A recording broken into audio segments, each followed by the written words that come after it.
Welcome friends to the new camera dot com channel और आज the new कैमरा.com के इस लेटेस्ट एपिसोड में आपका स्वागत है।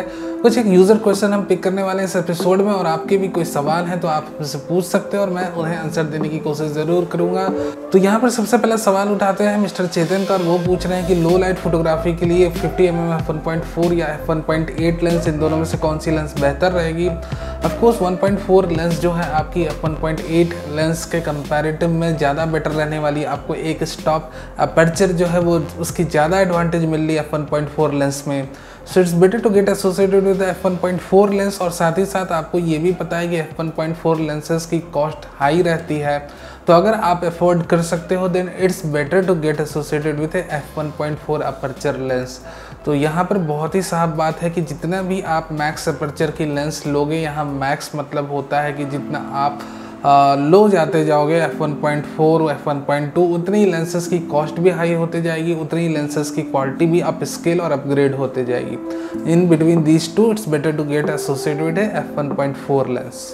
सोनी a6 कैमरा N 2021 कैसा रहेगा, ये क्वेश्चन पूछा है राजकुमार ने और उन्हें मैंने आंसर भी करा था। मैं यहाँ भी फिर से आपको बता दूं क्योंकि ये सवाल कई बार पूछे जाते हैं a6 कैमरा को लेके। तो मोर और लेस आपको ये समझना है कि अगर आप ये प्लान कर रहे हो कि मैं इससे वीडियोस बनाऊंगा तो प्लीज़ आप कोई दूसरा कैमरा परचेस करो, कोई दूसरे ऑप्शन की तरफ देखो, क्योंकि इस पर्टिकुलर मॉडल में स्पेसिफिकली वीडियो रिकॉर्डिंग के दौरान ओवर हीटिंग की शिकायतें काफ़ी सारी आई है।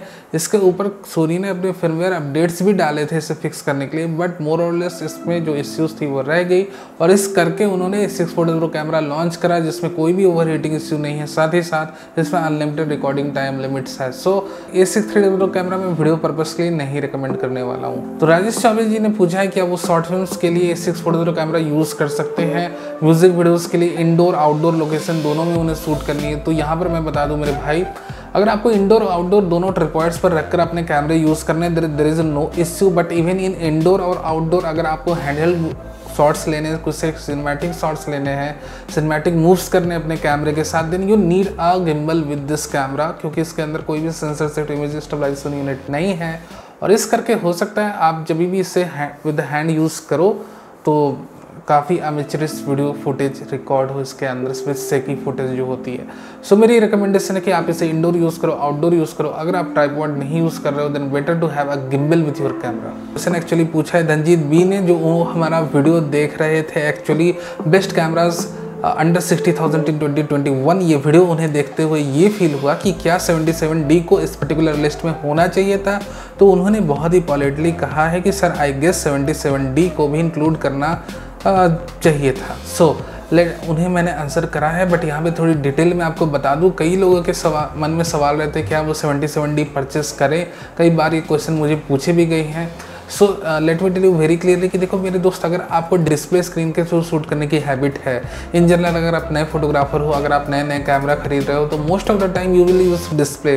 व्यू फाइंडर से देख के शूट करने की हैबिट बहुत कम को रहती है, डिस्प्ले यूज़ करके शूट करने की हैबिट है आपको। तो 200D Mark II भी एक बहुत एडवांस कैमरा है कंपेयर टू 77D, क्योंकि अगर हम sensor based auto focusing system के बारे में कंपेयर करें तो 200D Mark II के अंदर advance artificial intelligent tracking algorithms को कैनन ने इम्प्लीमेंट करा है और इस AI/AF को इम्प्लीमेंट करने से ये हो रहा है 200D Mark II कैमरे के अंदर कि यहाँ पर आपकी फेशियल रिकॉग्निशन काफ़ी अपस्केल्ड हो गई, साथ ही साथ यहाँ पे IF ट्रैकिंग को भी इंक्लूड करा गया है। 77D में भी DPF सिस्टम है बट वो 80D के ज़माने का है और यहाँ पर सिर्फ फेस ट्रैकिंग एनेबल्ड है।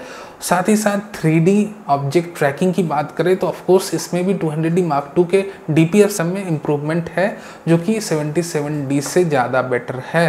सो मोर और less sensor based auto focusing system के बारे में बात करें तो 200D Mark II कैमरे की sensor based auto focusing system ज़्यादा बेटर है 77D से। और हाँ, साथ में साथ ये भी बात करते कि मान लो आपको व्यू फाइंडर के थ्रू शूट करने का शौक है तो better to get associated with 850D camera. 850D के अंदर आप व्यू फाइंडर यानी कि फेस AF मॉड्यूल में भी उन्होंने कोशिश करी है फेस AF ट्रैकिंग को इंक्लूड करने की। जी हाँ, इवन थ्रू व्यू फाइंडर आप रफली कहीं ना कहीं अगर आप व्यू फाइंडर के थ्रू भी शूट कर रहे हो तो कैमरा फेस को ट्रैक करने की कोशिश करता है 850D और साथ ही साथ उसके अंदर आप बात कर लो सेंसर बेस्ड AF सिस्टम की, तो वो 200D Mark II जैसे ही 850D के अंदर। तो ओवरऑल अगर आपको एक ओवरऑल एडवांस कैमरा चाहिए compare to 77D, viewfinder भी आपको यूज़ करनी, सारी फीचर्स यूज़ करना है, better to get associated with 850D, सिर्फ डिस्प्ले देख के शूट करना है। नई जनरेशन के फोटोग्राफर हो तो आप डिस्प्ले ही देख के शूट करोगे मेरे दोस्त। बहुत ही लेस फोटोग्राफर होते हैं नए जो व्यू फाइंडर के थ्रू शूट करते हैं, तो for them I will recommend you to get 200D Mark II, that's enough from them. और एक बात मैं बता दूं, डिज़ाइन वाइज अगर आपको टॉप LCD डिस्प्ले स्क्रीन पसंद है तो वो सिर्फ आपको 77D में मिलेगा। तो आपको सिर्फ टॉप LCD डिस्प्ले स्क्रीन देके खरीदना है अपने कैमरे, तो भैया 77D कर दो, उसमें मैं कुछ भी आपको रिकमेंडेशन नहीं दूंगा, क्योंकि डिज़ाइन वाइज आपको 77D ज़्यादा प्रोफेशनल लगता है इन दोनों कैमरों से। साइफुल मलिक जी पूछ रहे हैं कि उनके पास सोनी का फुल फ्रेम लेंस है, तो वो क्या A64W कैमरे में यूज़ कर सकते हैं। तो बेसिकली क्वेश्चन ये है कि क्या आप अपने फुल फ्रेम लेंसेज को सोनी के A64W कैमरा या कोई भी APS-C मिररलेस कैमरे में यूज़ कर सकते हो, बेझिझक यूज़ कर सकते हो, कोई भी इश्यूज़ नहीं है। आप अपनी जो भी फुल फ्रेम लेंसेज है आपकी सोनी की, या आप इन फ्यूचर आप अपग्रेड की प्लान कर रहे हो, मैं नियर फ्यूचर एक फुल फ्रेम कैमरा खरीदूंगा, तो आप अभी से अपनी फुल फ्रेम लेंसेज खरीद सकते हो अपने आर्सेनल में। Then there is no big issues. सिर्फ आप ये ध्यान रखना कि थोड़ा सा क्रॉप फैक्टर अप्लाई होगा 1.5x का, यानी कि आपकी जो भी फोकल लेंथ है उसमें आप 1.5x मल्टीप्लाई कर लो, तो उतना आपको क्रॉप थोड़ा सा झेलना होगा। That is not a big issue with full frame lenses. आप आराम से अपनी फुल फ्रेम लेंसेज को यूज़ कर सकते हो, और इसमें कोई भी आपको फोकसिंग की इश्यूज़ नहीं आने वाली, कुछ भी नहीं है। ऊपर से एक फ़ायदा आपको ये है कि जब भी आप स्केल करते हो, अपग्रेड करते हो अपने फुल फ्रेम कैमरे में, तो वो सारी लेंसेज आप आराम से परचेस कर सकते हो, रीयूज़ हो जाएंगी। Thank you very much for watching this video, hope you like it. Video अच्छा लगा हो तो लाइक करना मत भूलना, नए हो अभी तक जुड़े हो तो सब्सक्राइब भी कर लो for future updates, live news, rumours. और फाइनली आपके जो भी क्वेश्चन है आप डाल सकते हो मेरे कमेंट सेक्शन में, मैं उन्हें आंसर देने की कोशिश ज़रूर करूँगा। And finally once again, if you find this video helpful, do give us your likes and share with your friends. Thank you very much again for watching this video.